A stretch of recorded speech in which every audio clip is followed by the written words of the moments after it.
Everybody? Welcome back to Saturdays in the SEC, episode 90. We're here to recap week two. Some kind of crazy and unexpected results, I guess you could say. Another really great week in the college football overall. I mean, we had matchups all over the board this past Saturday. So we're not going to waste any time. We're going to jump right into them. And I think the biggest matchup of the weekend and maybe one of the biggest of the entire college football season is Texas at Alabama. Texas comes in to Bryant-Denny Stadium and really they did to Alabama what Alabama's done to so many other teams in what you've come to expect from them. Um, just want to start out by saying I thought it was a heck of a game plan by Steve Sarkisian. He is, in my opinion, the best play caller in college football. I think he proved that again on Saturday night. Thought he had a great game plan.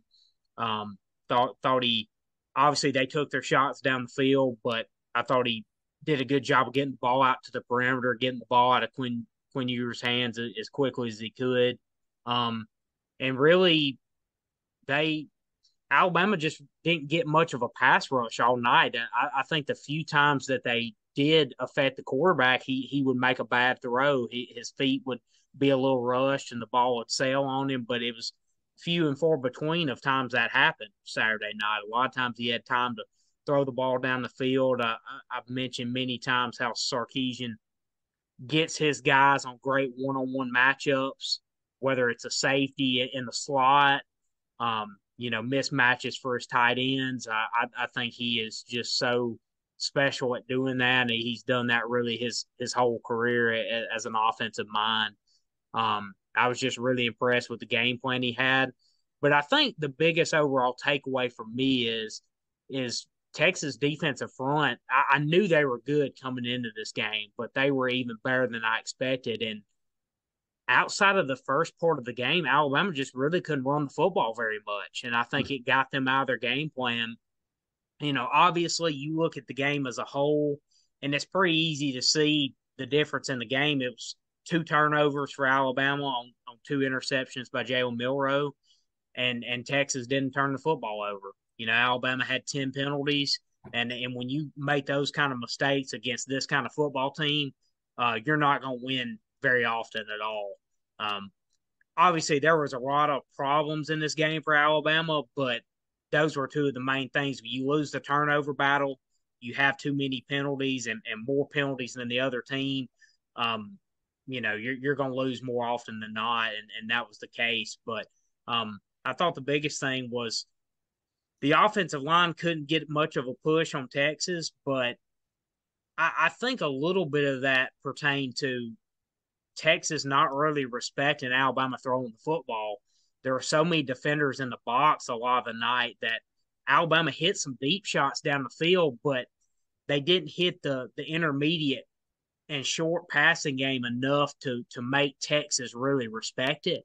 They're like, okay, if you hit a deep shot on us, we're going to tip our cap to you, but we're not going to let y'all run the ball on us. If you're going to beat us, you're going to have to hit several shots in a row. And they were able to do that, but it just wasn't consistently enough to overcome those turnovers. And then some of the explosive plays that Texas made on their own. So just want to give them a lot of credit because a lot of people said they couldn't really match up physically with Alabama. That's kind of been their weakness, I guess you could say, over the past several years, and kind of what Steve Sarkisian's been building there. But they're to the point now where they can match up physically with just about anybody in the country, and it was a huge statement for them. It was not only a defining win for Steve Sarkisian as a head coach, but Texas has been needing a win like that for the past 10 to 15 years. So it was a program-defining win for them. I don't think this is a Texas of old. I think they're going to consistently be there.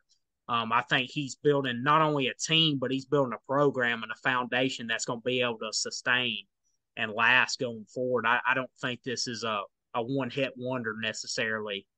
So I think they're building a sustainable program there.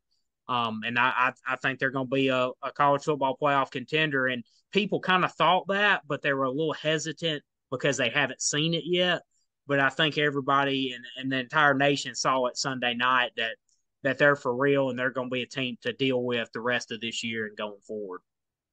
Absolutely. The biggest takeaway that I have was Alabama's offensive line. I don't care if you had Brett Favre in that backfield, if you had A.J. McCarron, if you had Jalen Hurts, they wouldn't have much of a better game than Jalen Milroe did. A lot of the blame I've been hearing is on Jalen Milroe.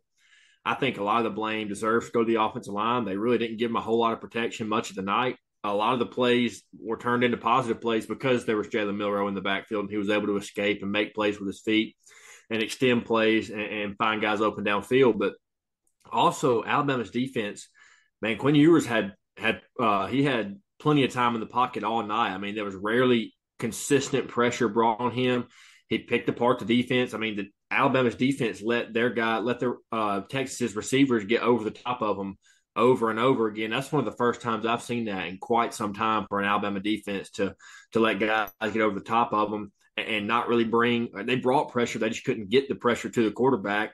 Now, hats off to Sarkisian of drawing up plays to get the ball out quick, and they didn't really run the ball well. They leaned on their passing game. They threw for 350 yards. So, Quinn Ewers, he was on his game. 3 touchdowns. A.D. Mitchell had 2 of them. I kind of thought it was funny the last touchdown, the bomb to A.D. Mitchell that he made, kind of the acrobatic catch in the end zone, kind of a Willie Mays type catch. He kind of motioned at the Alabama fans like, remember me, because he played against him before, obviously, and then, blew him a kiss or whatever. I thought that was funny on his second touchdown. And, JT Sanders had 114 yards on 5 catches. So their receivers really stole the show and kind of built off what they did at Alabama last year, in the passing game. But Quinn Ewers, stayed healthy all game, and he was poised and he had plenty of time in the pocket. And I mean, any quarterback worth his weight in salt could do that with any type of time in the pocket, and he had all the time in the world. I was blown away by the lack of pressure they were able to get on him, and the DBs letting the receivers from Texas get over the top of him consistently. I mean, that's something that we are not used to seeing of an Alabama defense under Nick Saban. Yeah, and I think too, like kind of looking at it offensively with the offensive line, and I'm not one to throw blame on any one player. I mean, it was a total team loss. I mean, it definitely wasn't a great game for Jalen Milroe. He did some really great things. Mm-hmm.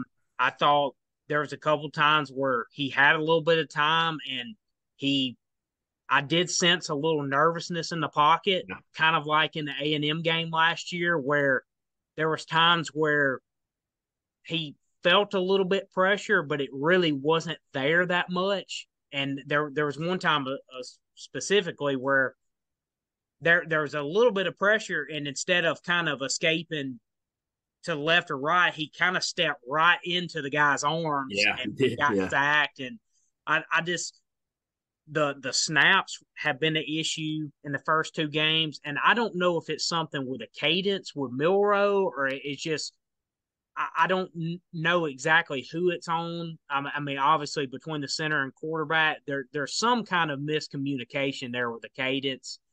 As far as who it is specifically, I really don't know, but that's been a little bit of an issue. I noticed too that whatever play was called was pretty much ran. I have Yeah. not seen Jalen Milroe check out of plays, if any at all. Um, and then like I could I could get over the first interception. That was the same route concept they threw against Middle Tennessee State, and obviously it was open against Middle Tennessee State. And the outside corner, he kind of left his guy and just jumped that. They were just reading his eyes most of the night. The second one, though, that was the really inexcusable one because he had no pressure on him whatsoever, and that was about the easiest interception that guy's going to have in his college career. He read his eyes and stepped right in front of it. He never saw him. And Milroe has struggled going through his progressions. Like, whatever his first read is, he's locked onto it. And I don't know how much it's going to improve, really. And like I said, I don't want to throw off on him because he did make some great plays. I mean, one of the more impressive throws I've seen recently was when he rolled to the left and threw it to Jermaine Burton. I mean, that was an Yeah. absolute thief. I'm like, you see that and you go, oh my goodness, like that's ridiculous. But then you see some simple errors too. It's like we can as a team or Alabama as a program, you can live with some missed throws because there's going to be some inaccuracy problems. Like he's Yeah. not going to be perfectly accurate all the time.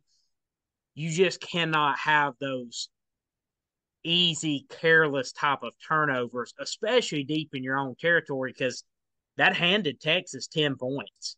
I mean, and luckily the defense stopped them on the first interception, held them to a field goal. It could have been 14 points. So those are the kind of plays that get you beat in games like this. And you can live with some inaccuracy, but you cannot live with the style of football that Alabama is playing this year or that wants to play this year. It's a low margin for error football, and you cannot lose the turnover battle and hand the other team 3 points because, Right.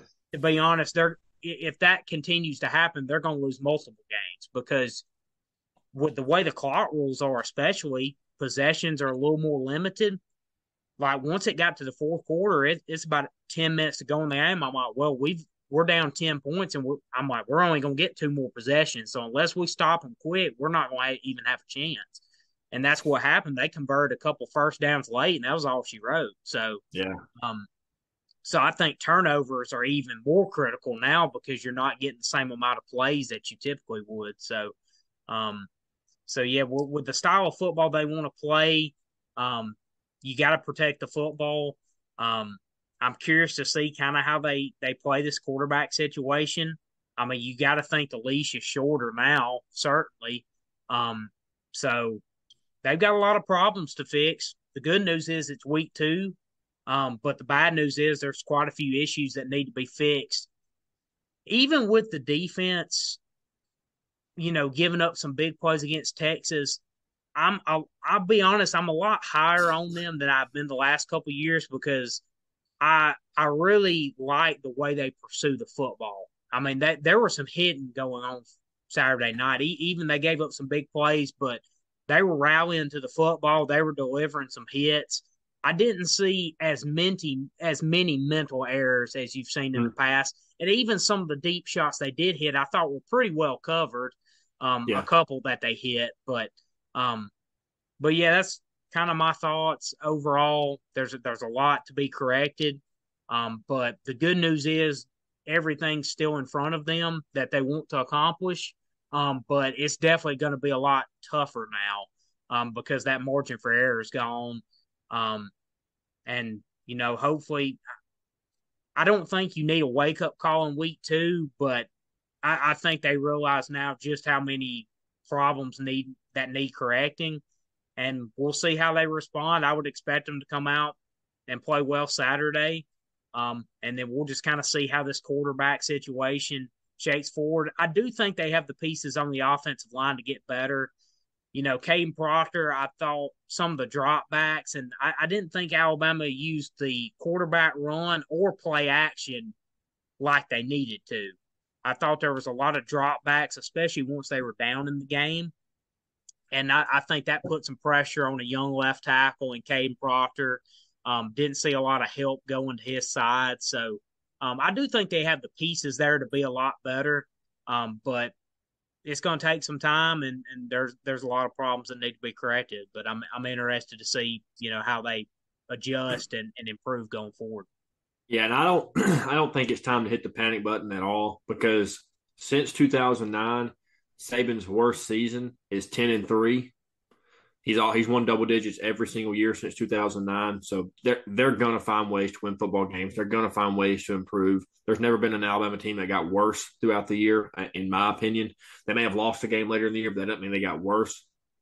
They're going to improve. They always do. And like you said, the season's in front of them. It's better to lose week 2 than to lose week 8 or 9 for sure. Now they can't really afford another loss, especially with the schedule they've got coming up in the next few weeks. But I think that the teams that we were thinking would give them a problem as aren't as dominant or as good as we expect them to be this year. So I don't think that the games we thought were going to be their toughest battles are going to be as tough as we thought they were. Still going to be hard to win those games, but I think Alabama's got all the capability to win those games and to win out in the regular season. I think Tennessee is going to be tough, but Tennessee kind of struggled this weekend as well offensively in the first half. It took them a long time to get going. They only put up 30 points, and I was expecting them to put up a lot more than that. So 100% Bama season is still intact. There's no reason to hit the panic button right now because they didn't lose to a washed up team. This Texas team is going to be in the hunt towards the end of the year. They're only going to get better as well, and they got some dogs that can play for sure. And Quinn Ewers, that dude, is a damn good quarterback, and that's one of the better games I've seen a quarterback play this or the last few years, and especially against Alabama. I mean, if he had the opportunity to make a play, he made the play. He didn't miss anything. He did not miss anything, in my opinion. I thought he played as well as he could have played. Dude controlled the game. It didn't really seem like the emotion or the game or the moment was too big for him. He controlled his emotions, and they looked 100% like they were expecting to win that game, and they went out and dominated. You got to give tip your caps to Texas because they were the better team on Saturday and from start to finish. And like you said, they didn't make mistakes. They didn't turn the ball over. So I mean, that's what it takes to win a game like this, and they're gonna be in the hunt towards the end of the year. This isn't a loss that's going to hurt you, and I'm not saying any loss looks good, but at the end of the year, you look back, you're not going to say, damn, we shouldn't have lost that game to Texas because this Texas team is going to be there towards the end in the talks of the Final Four for sure. Yeah, I think you'll even see, you know, like we talked about last week. I think 4, 5, 6 weeks down the road, I think you'll even get a better feel for this game of what kind of loss it was or what kind of win it was for Mm-hmm. Texas. Like you said, I don't think this is a Texas team that I don't think it's a Texas team of old that's going to fade or that's going to, just completely drop one they're not supposed to. And not saying they're not going to lose a game because they could, um, but I think they're a team that's going to be in the hunt, the rest of the year, and that's a true playoff contender. I don't think they're any kind of fraud. I think they proved that Saturday night, and they were 100% the better team. They came into Bryant-Denny and they did, like I said earlier, they did what Alabama's done so many times, especially to teams when they come into Bryant-Denny, and they, they were able to make the crowd not nearly as big of a factor as it could have been. Thought the atmosphere was great, but when Texas, and the thing that impressed me most about Texas is, Alabama kicked a field goal, I believe, on their opening drive, and then I believe the opening drive after halftime they had Alabama had three other scoring drives, either touchdown or field goals. Mm-hmm. In each of those three, Texas responded with a touchdown within 3 minutes, and two of them were under 2 minutes Yeah. after each of Alabama's three scores in the middle part of the game. So I like that to me is like every time it seemed like Alabama may be taking momentum a little bit, Texas snatched it right back. Literally, like I mentioned, within minutes. They went on, I think Alabama scored a touchdown, then Texas drove down 4 plays, 75 yards in like a minute 30. And then Alabama scored a touchdown later, and then Texas drove 3 plays, 75 yards. They responded absolutely immediately. So there was never a chance to really gain any momentum for any Right. length of time because they responded right back. And I applaud their aggressiveness. Like you said, they came in expecting to win the game, and they played to win the game. They Yeah. played aggressively because let's be honest, that's how you beat these elite teams and teams with great defenses. Is you got to have the quarterback, the play caller, and the receivers to go make plays down the field, be aggressive. And anytime Alabama loses, a lot of times it's because of a great quarterback game, a great play caller, great receivers making plays down the field. And same thing with Georgia, like Ohio State. That's the reason they almost beat Georgia, is because they made Mm-hmm. a ton of plays. So in the pass game. So, but yeah, no, I just applaud Texas, their game plan, their execution. In all phases, they were better, and I'm curious to see how they they go forward and how they build on this. And we've seen teams, get a little too high maybe after a win like this.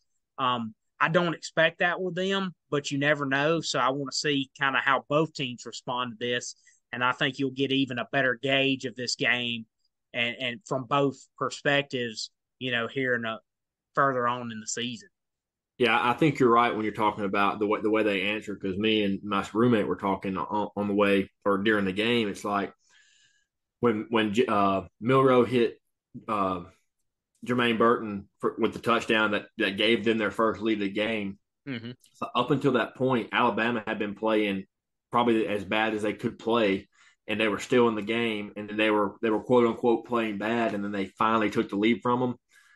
Against 90% of other teams that Alabama's playing there, that takes the life out of that team on the other sideline. And it's like, man, they were playing bad. We're playing the best we can play, and then they still took the lead from us. That means usually that takes the air out of that other sideline, and that's what allows Bama to keep building on their lead and win the game. But like you said, they never let that affect them. They just stayed on their mission. They stayed, on their path of their game plan, and they were able to answer every single time. It never took the life out of them. It never took the wind out of their sails. I mean, they just said, all right, well, we got to do what we got to do. We got to answer back, time to get the lead back. And you're right. They did it every time. And that probably was the most impressive thing of the night for Texas for sure. Yeah, they never let momentum slip away because they responded so quickly each time that they never lost confidence because they drove it right back down the field and punched one in and then kind of put the pressure back on Alabama at that point. So, yeah, great win for Texas, monumental win for Steve Sarkisian, the entire program.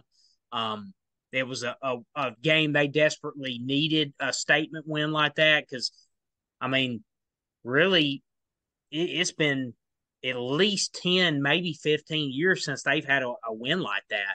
I mean, really, since the 2009 championship game, they've really been down ever since that. Yep. I believe they showed a stat on game day that since that game, Texas has only won like 56.9% of their games and had 5 losing seasons. Mm-hmm. Alabama had won 89.5% of their games and 5 national titles since then. Yeah. So it was just a completely polar opposite. So for Texas to come in and make that kind of statement, I thought it was huge, and that's going to play big, not only for this team's confidence, but for recruiting purposes. They're coming over to the SEC next year. So it was just a ginormous win on a lot of different, fronts for them. But kind of shifting over now. The best part about it is we're going to get it every other year now. We're going to get this matchup every other year. Oh no, it's going to be awesome. I'm so excited for the future of SEC football. It's going to be a ton of fun and a ton of great matchups. But like I said, shifting gears now to Auburn and Cal. Obviously, an odd game. Obviously, Auburn going to the West Coast, or any SEC school for that matter, going to play Cal. 9:30 kickoff, I believe the latest in Auburn football history. You had mentioned before on our last podcast that Auburn had never won a game in the state of California. That was until Saturday. This is not a game that you really want to go back and watch. I think that's probably fair to say. But if you're Auburn, you're Hugh Freeze early on in his tenure, a really big win. Obviously, like I said, what wasn't the prettiest, but they made some plays late. They played well defensively. They forced some turnovers. Just kind of give me your thoughts on this. And like I said, this was such a unique, set of circumstances. This isn't the type of game you play that often, going that far to the West Coast. So kind of give me your thoughts on this win for Auburn and kind of what it means going forward. Well, I'll tell you this. I love the California kicker. Absolutely love him, because without him, Auburn doesn't win that game.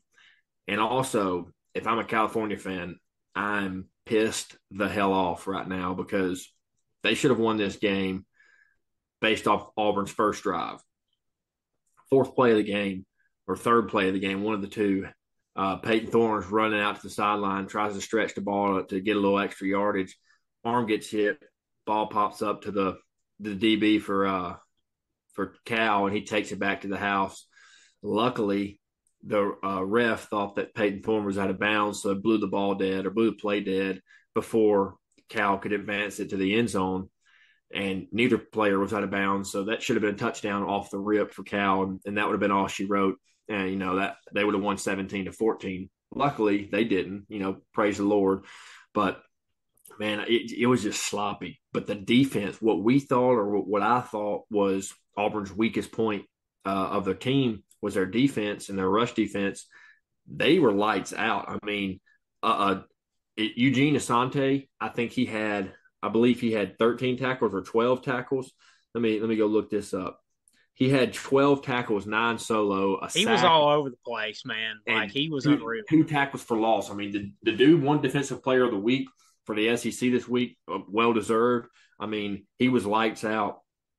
But what I really did love was that Jaden Ott was the guy that was talking all that mess last week about Auburn's just a name, it's just a brand. When I watched their film, nothing impresses me. And the defense went out there and they won Auburn that game, hands down. They were the reason that Auburn won that game.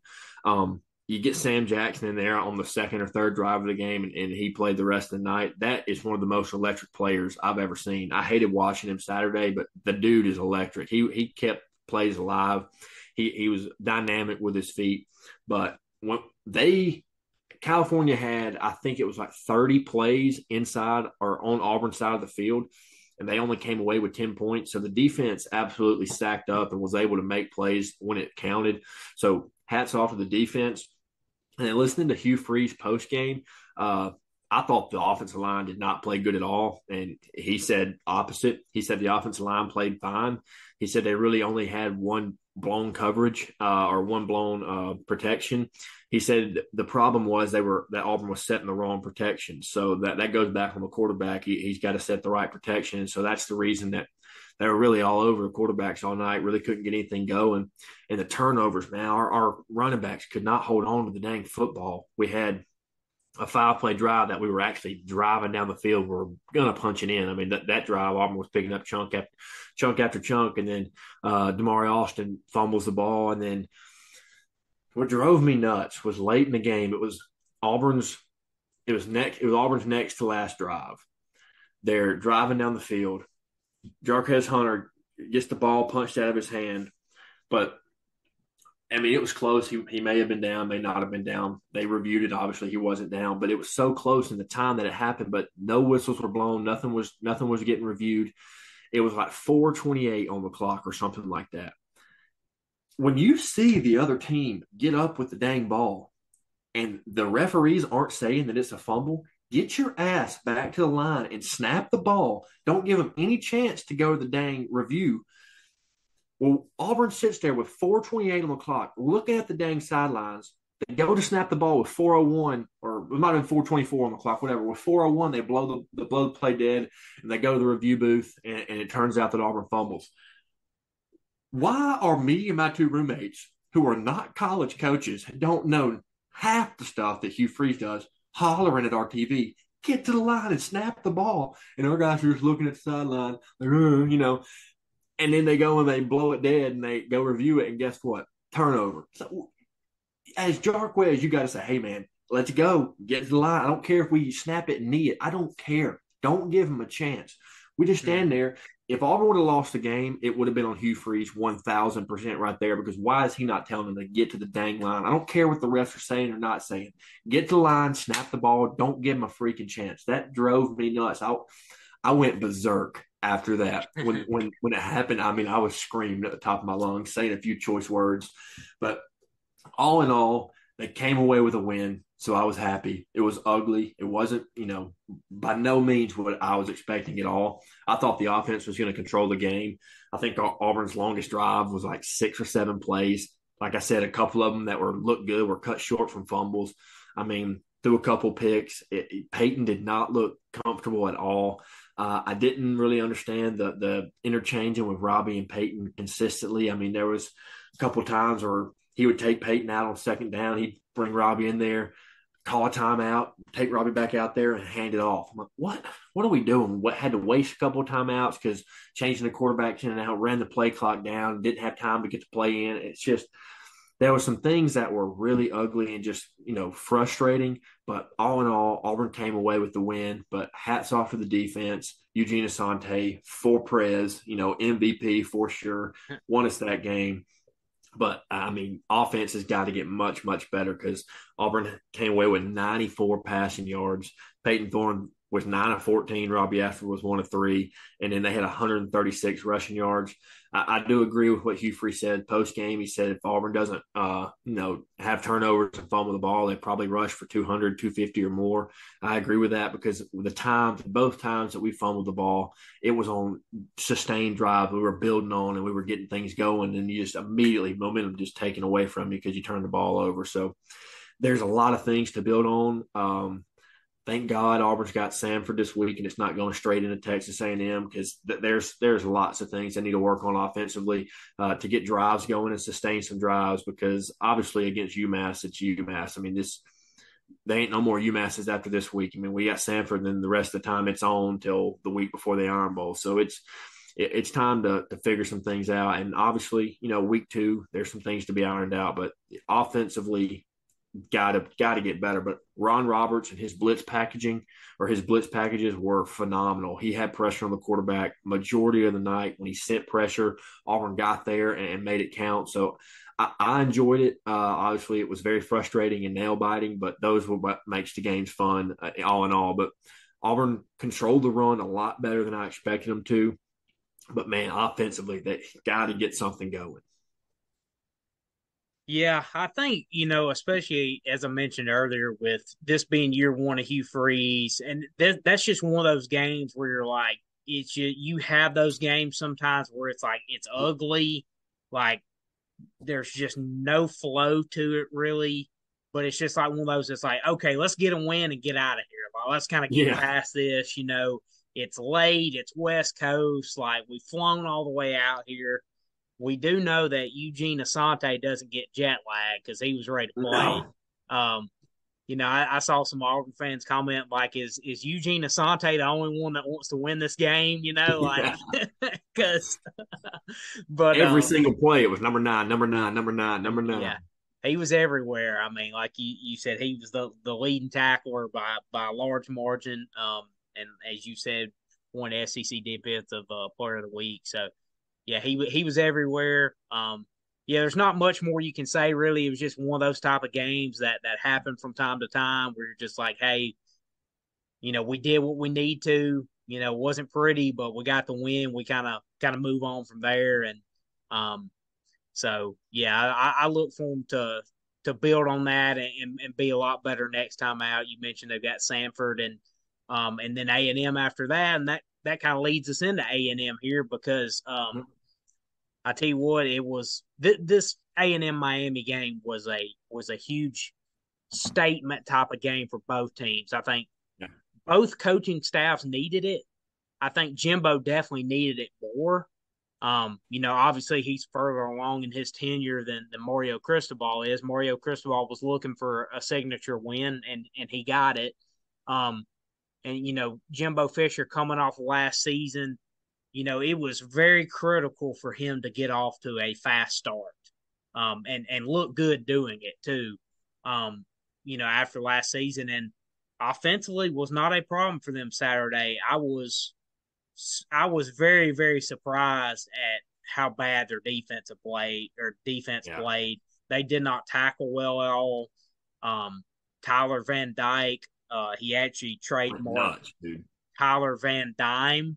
It was Yeah. actually on the back of his mom's jersey, Tyler Van Dime, and he was throwing dimes Saturday. Um, 5 they touchdowns, dude. DJ Durkin's defense gives up half 100, gives up a boatload of passing yards. Like I said, they did not tackle well at all. Give me your thoughts on this, kind of what this means for A&M going forward. Because, like I said, that this was a much needed game for A&M because that they kind of needed to put last year in the rearview mirror and like, hey, this is a new year. Our young guys have developed more. Our offense is going to be much better. And as I mentioned, that wasn't a problem, but their defense was really, really bad on Saturday. Yeah, defensively, I mean, they got cooked. Tyler Van Dyke had 374 for 5 touchdowns, no interceptions. Connor Weigman, he had 2 touchdowns, 2 picks. They kind of fell off in the fourth quarter. It was a big fourth quarter for Miami. They kind of ran away with it, scored 14, I believe, in the fourth quarter. But early on in the game, Texas A&M blocked a punt and gave Texas A&M great field position for their first drive. They ended up punching it in. I did think on the 2-point conversion, I heard Jimbo talking about this later, that one of Miami's defensive backs was mimicking their cadence. He was clapping, and so it was it kind of threw off their center. The center thought that it was Weigman clapping, and it was just a bad busted play. Ended up throwing it out of the end zone or led the receiver out of the end zone. But yeah, all in all, their defense did not play great. I mean, allowed 77 yards on the ground. You take away the sacks, they got a 90 yards rushing. So Texas A&M's defense, they just look pitiful. If I'm being 100% honest with you, they did not look like they came to play. And again, it kind of goes back to what we talked about with A&M, or excuse me, with LSU and FSU week 1 in the second half. I mean, Miami just outlasted them. And in the fourth quarter, it looked like Texas A&M didn't even want to be there no more. I mean, Miami ran away with it in the fourth quarter. They looked like the better team. They looked like they wanted it more. They wanted to be there. They were giving it everything they had, and they dominated this game 100%. Ever since from the back end of the second quarter on, I mean, it was Miami all the way. Tyler Van Dyke, he came into himself. I mean, he had a pretty good game, or a pretty good year last year, but dude, he was dropping some balls that you don't even see in the NFL right now, dude. He was putting them in some tiny windows, making some plays. The receivers for Miami, I mean, Henry Parrish and A.J. Allen, Xavier Restrepo, he went nuts. He had 6 catches for 126 yards. I mean, they couldn't. I tell you this, every receiver I've seen in college football this year named Xavier gets 100 yards every week. I mean, you got Xavier Weaver for Colorado. You got Xavier Worley for Texas. You got Xavier Restrepo for Miami. I'm going to name my kid Xavier and just put him on wide receiver and watch him go nuts. You know what I mean? Like, if you want your son to play wide receiver and be good at it, name him Xavier. It'll work. So I thought I was kind of upset with this game because I was really high on Texas A&M going into this season. I know it's only week 2, but this is not the Texas A&M defense I was expecting to see coming into this year. And they kind of laid an egg, honestly, against Miami this past week. It's funny you say that with Xavier too, because I cannot remember where Xavier Henderson is now. He was at Florida the last couple of years. He's the only SEC player to like one of our tweets on Twitter. That's right. So shout out Xavier Henderson. But yeah, as you mentioned, I was really impressed too with Colby Young, the receiver for Miami, number 4. I thought he had a really nice game. He's a big physical receiver. I was really impressed with him.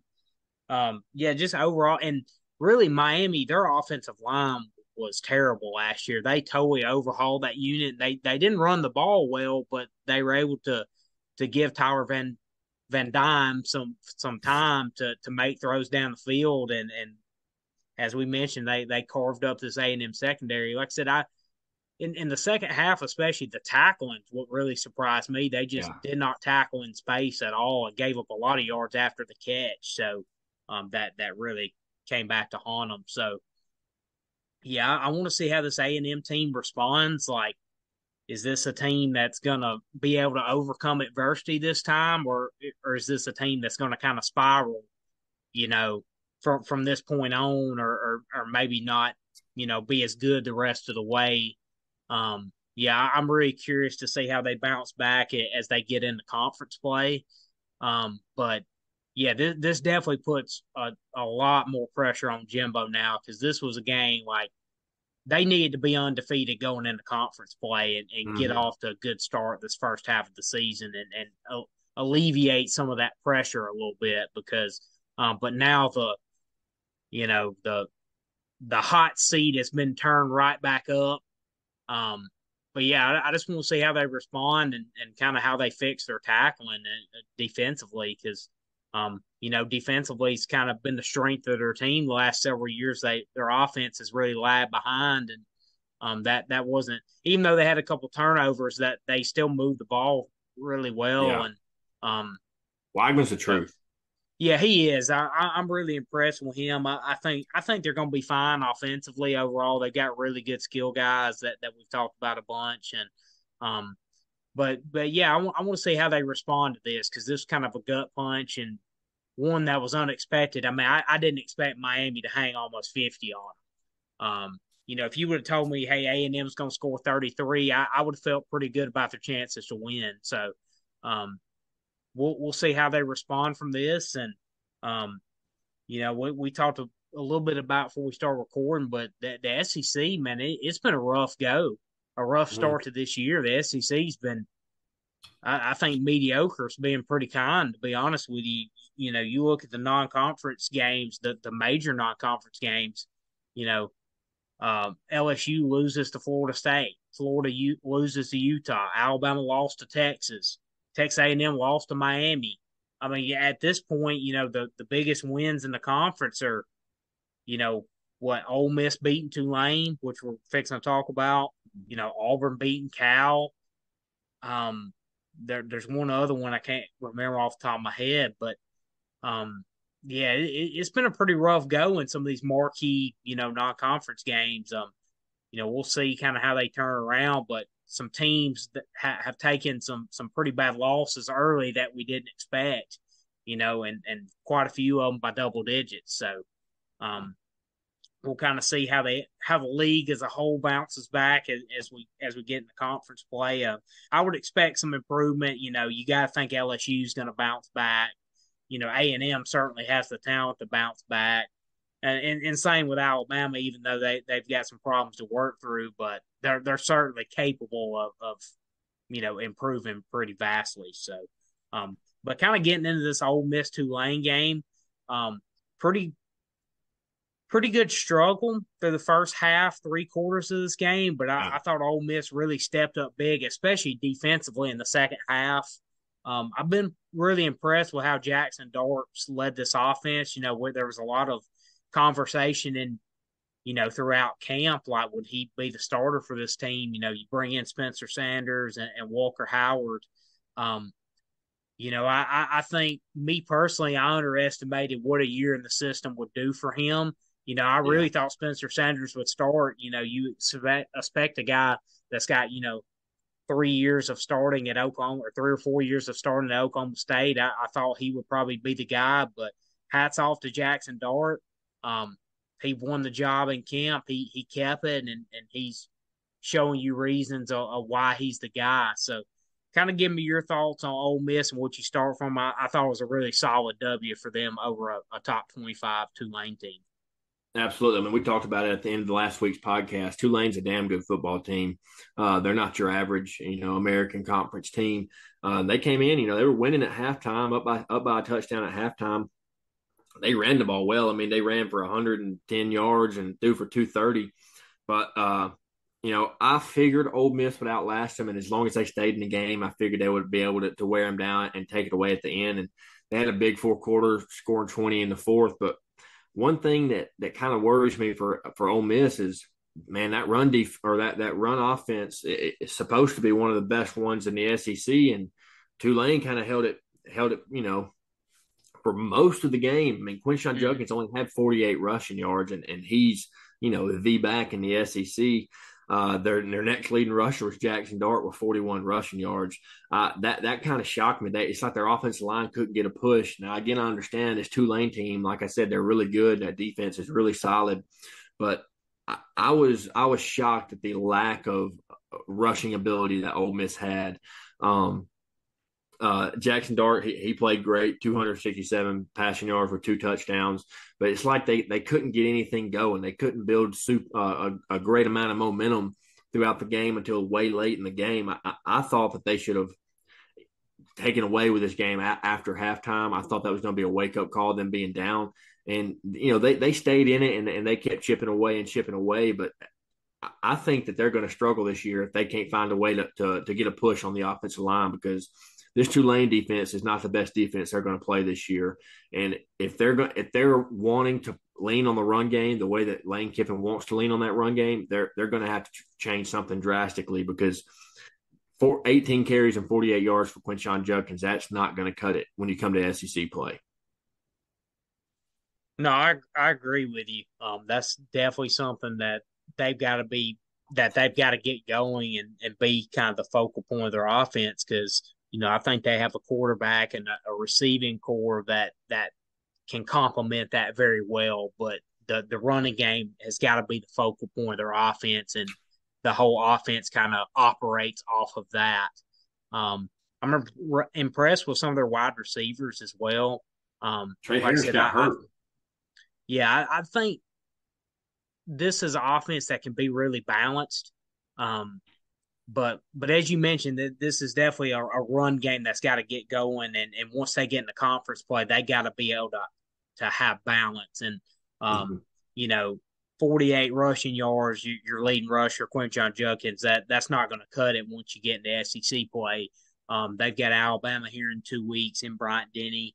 Obviously tough conference schedule. This Western Division's brutal. So, and some really good fronts that they're going to play. So, got to have more balance. But I'm very encouraged by what I've seen from Jackson Dart, some of their playmakers, and I thought their defense really stepped up in the second half, held Tulane to 3 in the second half, and then their offense took over in the fourth quarter. I believe they scored 20 in the fourth quarter, so Yeah. over half their points in the fourth quarter. So they finished strong, and I think this will be a good, kind of stepping stone, a building block for them.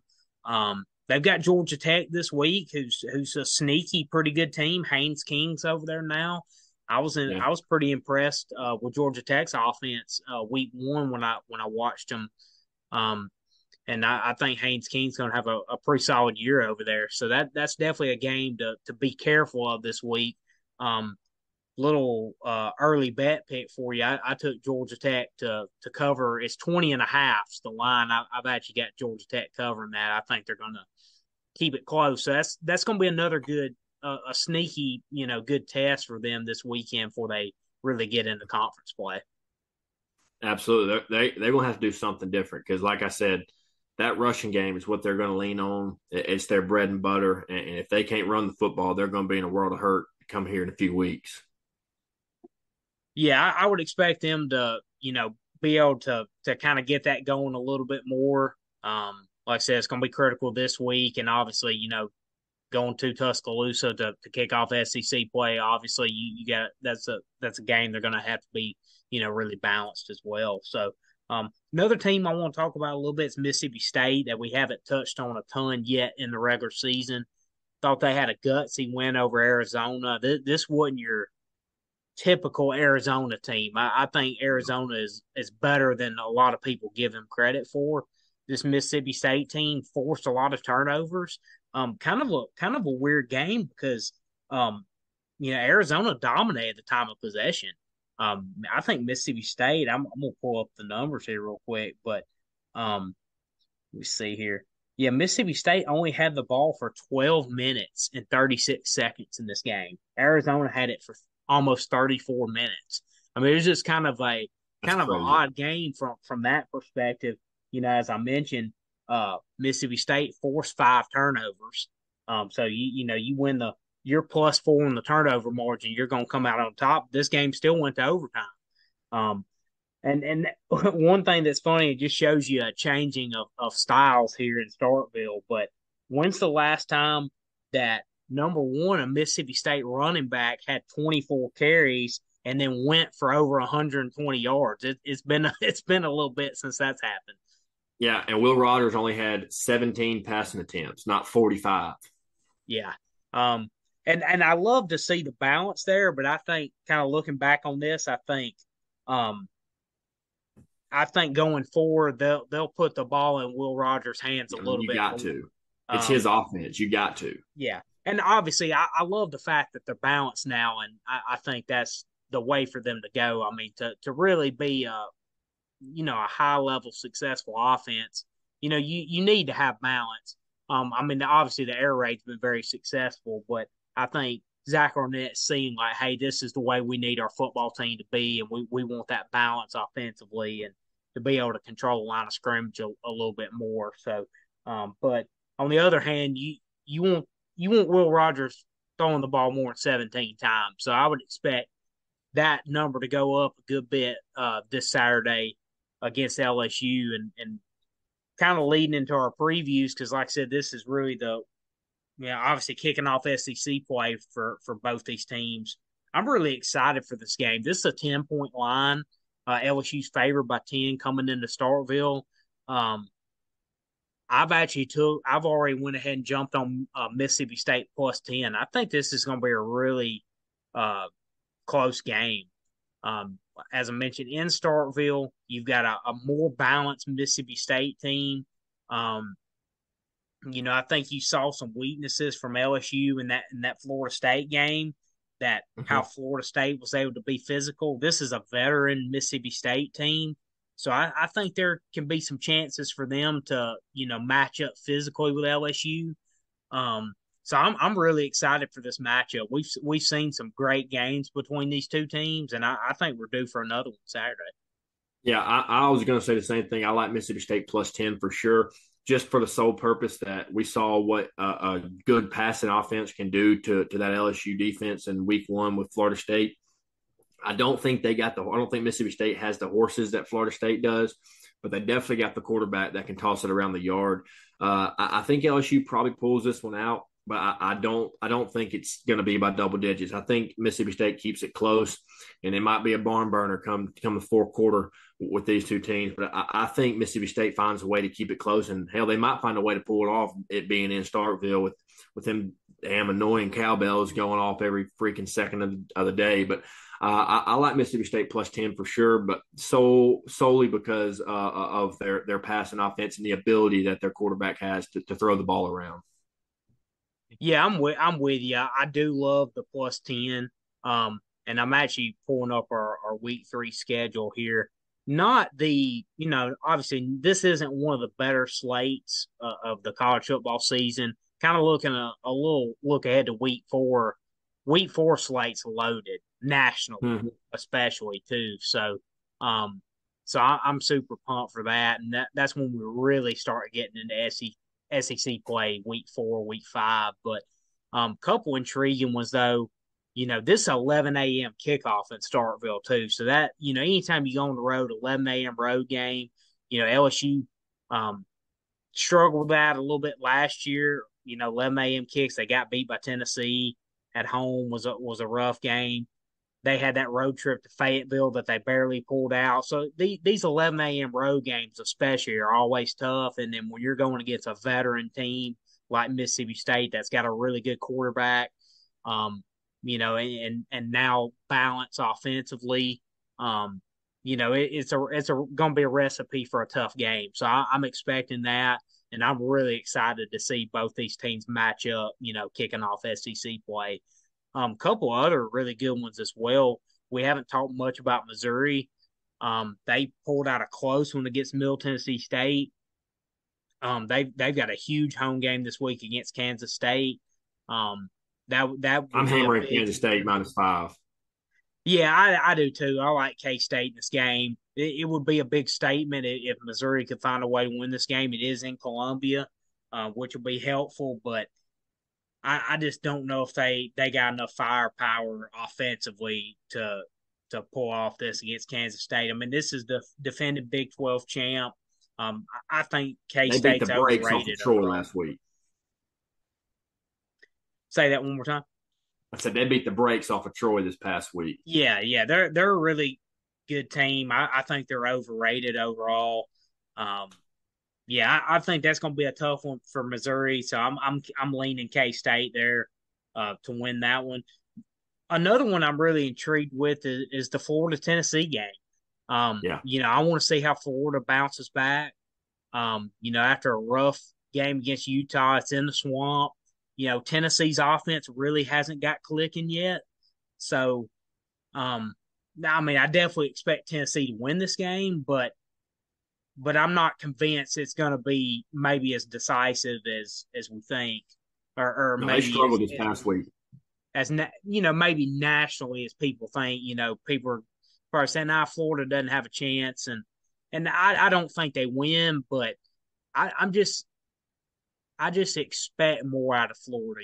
I just think they're better than what they've shown week one. I do expect a good bit of improvement, even though, we talked about, I don't think their win total is going to be great this year, but I'm expecting them to kind of correct some of those procedural things, a lot of penalties in week one, returning home, first big home game in the swamp. I would expect a good effort out of them, and then maybe they can keep that Tennessee offense down a little bit.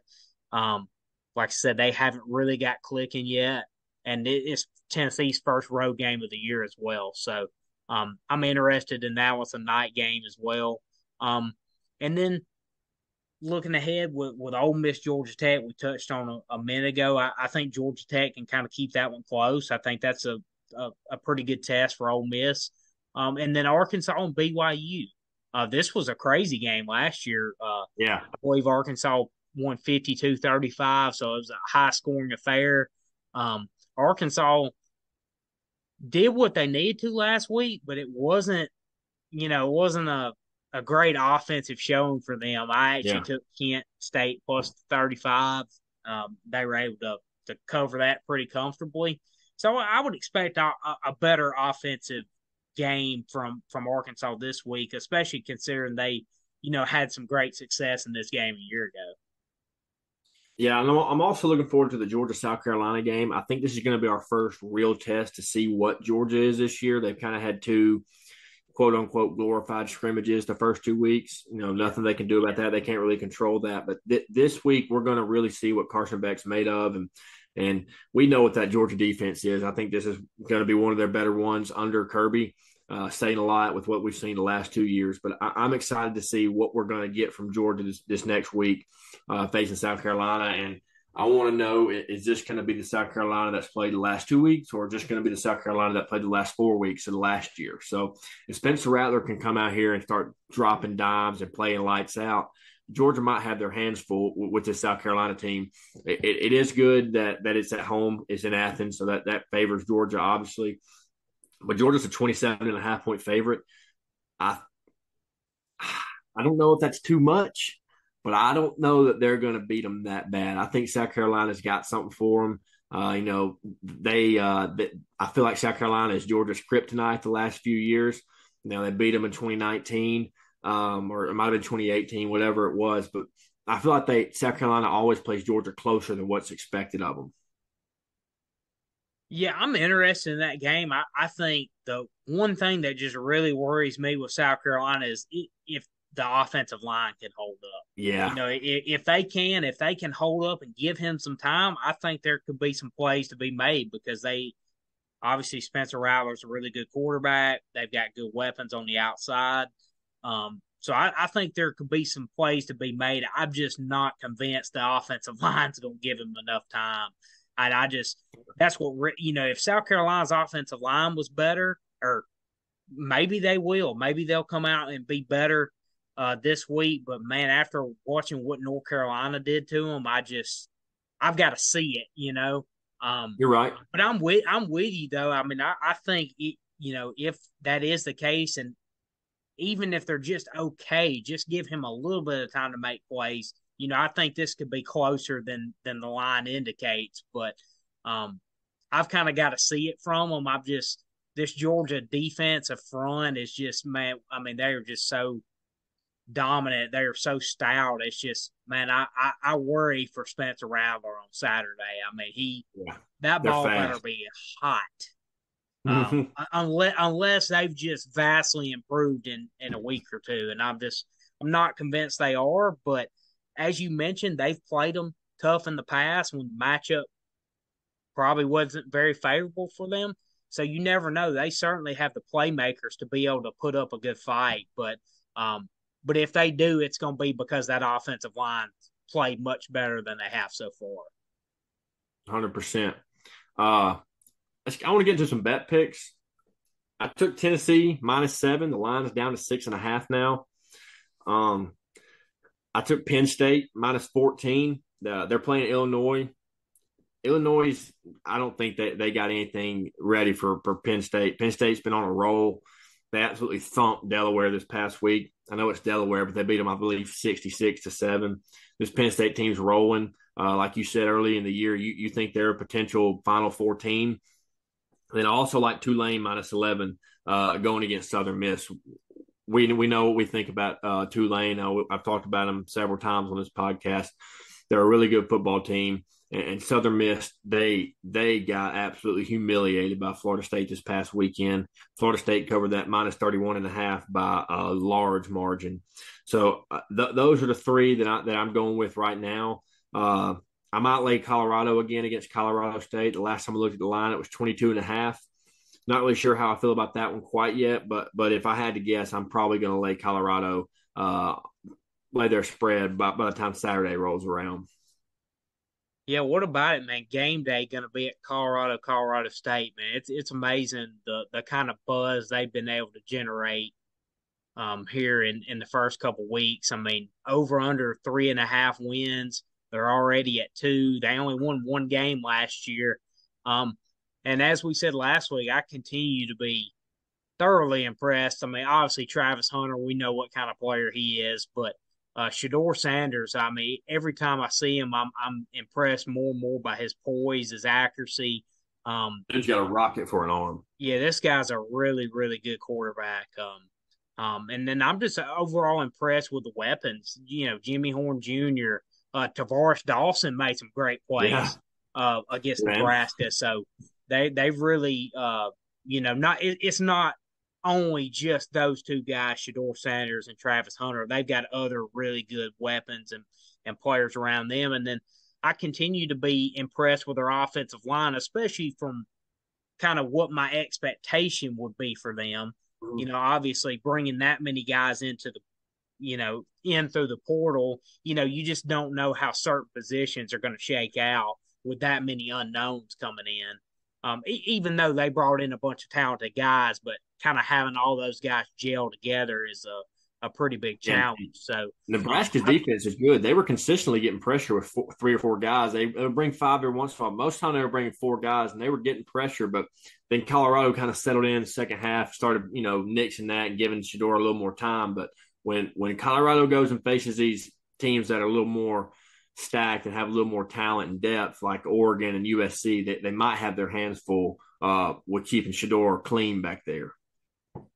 yeah, and man, poor Jeff Sims for Nebraska, man. You talk about a turnover machine, man. Goodness gracious! I mean, I think he like leads college football in fumbles. Yeah. Um, man, it was kind of another rough go. But I do believe in Matt Rule. It's going to take some time, but I think he's the right guy to kind of turn Nebraska around and get them to where they should be. They should be a respectable program and a team that's able to compete, you know, in their conference and nationally. And I believe in him a lot as a coach. He turned around Temple. He turned around Baylor. So he's a guy, he's proven that he can build programs, and I think he'll do it again. It's just going to take a little bit of time. But yeah, I continue to be thoroughly impressed with Colorado. And, they're a team, yeah, they may not beat the Oregons and USCs. They may not be quite enough, quite good enough to beat them. But I think they're going to have a puncher's chance in any game they play in. And I'm kind of excited to see where they continue to progress too. But it's going to be another great atmosphere. Game day is going to be there.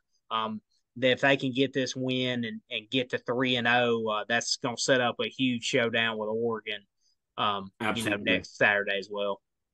You kind of touched on it earlier in the podcast, talking about the new clock rules. Though let's kind of get into it and give our thoughts. I personally hate it. I stated it when we found out they were going to change the rules that I hated it. It makes the game go by so much faster, but in a bad way, man. It's like you look up and it's the end of the first quarter and you feel like there's only been 20 plays ran, if that. I mean, it flies by. I mean, you get essentially 2 drives per quarter to do something. And we're used to 4 drives a quarter, sometimes even 5. Like I'm not a fan of them doing this to sell commercials. They're going to say they do it for the safety of these players and all this BS, but I'm with Chip Kelly 100%. I hope they're selling a lot of commercials because that's the only reason they're doing this. And I absolutely hate it because they're taking away some of the content that makes these college football games electric. Yeah, I agree with you. To be honest, I didn't like it initially, but I was like, not I wasn't like super ticked off about it, but it's really had a bigger effect than I thought it would. Oh, yeah. Once I really saw it, like we both watched the NFL as well, and in the NFL it makes sense. You know what I Mhm. mean? Like, okay, you got 17 games now, you've got playoffs, like the college game. There's a reason it doesn't have to be just like I feel like they're trying to make it exactly like the NFL, but it doesn't need to be that way. There's certain things about college football that make it special and make it different. It doesn't have to be the same. And I get so tired of not only in just college football, but just sports in general. Like, why are we out here fixing a problem that's not like, why are we trying to fix something that's not a problem? Exactly. Nobody asked for this. Like, I Make them mean, long. Make the games longer, not shorter. yeah, that's the thing is like not one person asked for this. Not one person that was really a college football fan was complaining about the length of games. No. I want it to feel like I ran a marathon when it's over with. That's part of what makes it fun. It's so intense. I like Yeah. being intense, so I don't know. I just don't understand why we're trying to fix something, number one, that's not broken, that's not a problem, that nobody's asking to be fixed because it's not a problem. I don't understand it. Like you said, all it does is the games are the same length of time. There's just less plays and more commercial breaks and all that bull crap that we all hate. Um, Most people, to be honest with you, are not even paying attention during commercials because they're looking at Twitter or Of the other games. sports or whatever. Like Yeah. I couldn't name you one commercial in a football No, game I ever. flip it to another game every time. Unless Auburn's playing, I flip it to another game every time. Yeah, and to be honest, if it's a commercial break, you're probably looking down at your phone or checking the stat sheet or hey, how many yards does uh Jarquez Hunter have so far? Or how Yeah. many tackles has Eugene Asante made? Has he already made 10 tackles yet? You're over here looking at the stat sheet. I'm not looking at the Budweiser Clydesdales over here. Yeah. Like Yeah.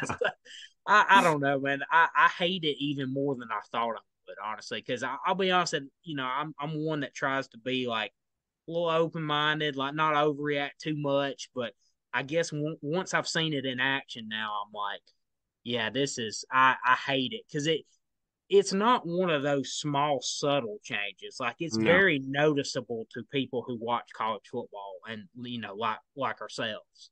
So yeah, I don't like it one bit. I hope they realize they made a mistake and that we swap it back because, like I said, the college game doesn't have to be exactly like the NFL. And There's you can't call multiple timeouts in a row. Like that's part, icing kickers is part. You got three timeouts right before half. Ice that mofo three times. That's what makes it great. It's the beauty of it. I remember Urban Meyer did it all the time. yeah, it's just they're trying to I guess make it as similar or as close to the NFL as they can, and there's certain things that are okay, but I just don't like the clock rule at all. Not even Yeah, close. because like I said, it's not one of those subtle changes that you don't really notice. To me, it's more of a wholesale change that's pretty obvious from the get go that it's different and shorter, and like our games are not getting over any quicker. We're just basically just getting less football for the same amount of time at the end of the day. So Yeah. um, and the coaches, obviously don't like it. The fans don't like it. So hopefully they realize they've made a mistake and we'll switch it back. I guess it'll be in the off season if they even do it. But I'm glad you mentioned it because I'm with you 100%. I'm not a fan at all. It's cheeks. One last thing before we wrap up wrap up the episode and um kind of a big topic around college football last, 24, 48 hours, I guess I'd say, is Mel Tucker. Some allegations have come down of some sexual harassment. Um, Kind of want to get into that a little bit. And obviously, we're a football podcast, so I'm not going to really give you the perspective of what I think about the allegations or, to be honest, I haven't read too deeply into it, so I'm not going to really comment on the allegations itself. But I do want to talk about it from a football perspective and from Michigan State's perspective. I think I've been pretty outspoken. I think I really don't think Mel Tucker's a great coach. I think he parlayed a decent, pretty good season into, I believe, $70 million or so. Yeah. Um, I'm gonna go out and say it. I think it's the biggest heist in modern college football history. I think it was a terrible deal for Michigan State. They came out last year, went I believe 5-7. I don't really think they're going to be that great this year. Like I think he put together a great team. I don't think he's going to put together a great program. It doesn't look like now he's going to have the chance to anyway. But um, but yeah, I was not a fan of that contract at all. I mean, it doesn't really bother me. I'm not a fan of Michigan State, but I thought it was a big overreaction and overreach to one season. Yeah. Um, and I think if Michigan State does get out of this deal, if they are able to fire him with cause, like I said, I'm not commenting on it from the investigation perspective, but just solely from a football perspective, I think Michigan State's going to come out looking good on this from their football standpoint of they're going to be able to get out from under this contract and potentially hire somebody else who's, Mm-hmm. I think, going to do a better job or be a better fit. That's just me, though. I'm not a huge believer in him as a head coach, but kind of what's your take on this from that perspective? Yeah, I mean, I saw the beginning of the Michigan State game last week. I saw him run out of the tunnel, and then today I get the headline that they're going to fire him or that he's getting fired, and I was like, "What the hell happened in 48 hours?" And then you see all the sexual harassment allegations and things along those lines. I also haven't looked too deep into it. I was busy with work today, and I didn't get a chance to look at it before we started recording. But I agree with you, man. The dude had one good year, and then they pulled the trigger on him and gave him a freaking steal of a deal for that man. He not many coaches in college football deserve that contract that he got. It was 70 or 80 million over the next 7 or 8 years, something along those lines. And not many people are worthy of that contract as a head coach, in my opinion. Auburn did this with not to this extent, but Auburn would do this with Gus Malzahn. He beat Alabama one time and go 8 or 9 wins, and they'd extend him for 3 or more years. And I'm like, well, let's consistently watch this man do it. And that's what I thought when they gave Mel Tucker this extension. I was like, well, let's consistently see this man put 9, 10 wins together, because just doing it one time, you might catch lightning in a bottle and never do it again. I mean, look at Ed O. They did the same thing with Ed O when he won the Natty, and then he turned around and had 2 flop seasons. You got to consistently be dominant to, in my opinion, to earn that kind of money and to earn that many years in an extension. And he did it one time, and this is his third year, and he's already getting ran out. Obviously, not for football reasons, but you got to be consistently dominant, do it at least back-to-back years, and do it with ease, showing that you are building something there to get that kind of money and that kind of extension, in my opinion. So I think, like you said, Michigan State's going to get the better end of this deal, getting him out of there, and Total hopefully high. they don't have to pay him. I mean, 100%. Hopefully they don't have to pay him the full buyout because of the things that are going on. I apologize because I was actually wrong on the details of this deal. He went 5-7 at Colorado in 2019. First year, gets the Michigan State job in 2020, COVID year. They only play 7 games. He goes 2-5. 2021, obviously big surprise year. He goes 11-2. In November of that year, he signs a 10-year, $95 million deal. So we both lowballed it. One of the highest paid coaches in college football. He obviously signs 10 years, 95 million. proceeds to go 5-7 in 2022 last year, and now he's 2-0 this year. Hasn't really played anybody yet. So his record at Michigan State is 20-14, and he's 25-21 overall as a head coach, and he's one of He's the got a highest paid $95 coaches in million college football. contract. He went 11-2 and parlayed that into 95 million. Hey, hand clap for his agent. I mean, honestly, amazing job. I Absolutely. want him as my if I'm a coach, I want him as my agent. But I I cannot think of a bigger heist. I mean, honestly, I mean at least you mentioned with Gus Malzahn. At least he won an SEC title. He made a national championship. He Fair. beat Nick. I mean, at least he's got some accolades on his shelf over here. I mean, won a title as an offensive coordinator. Like, okay, he's got a few accolades and a few accolades as a head coach, even though he wasn't great. But at least he had a little bit of a track record to go off of, a multi-year track record of being, above average. But man, to parlay that and like you said, sure. I mean, Gus, it was a mini heist, definitely. I mean, it was a little bit of a heist for him as well. Oh Parlaying yeah, some of those Iron twice. Bowl wins of that, but he went like 7 years, 49 million, not 10 years, 95 million. I mean, that's just Yeah, crazy. So, anyways, if Michigan State's able to get out from under that, I think for their football program's sake and the wins and losses on the field, I think they will be much better off from that standpoint. Sorry, absolutely. sorry for the rant there, but really appreciate everybody tuning in. Obviously mentioned earlier, not the biggest week 3, but I think we got some really intriguing matchups, and we're setting up for a ginormous week 4. That's probably going to be one of the bigger weekends of the year, in my opinion. Already looks like 5 or 6 top 25 matchups.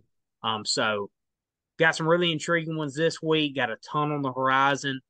Be sure to like the video, subscribe to the channel. Appreciate everybody tuning in, and we'll be back next week to recap and continue to look ahead. We appreciate it. See you guys. Thank you.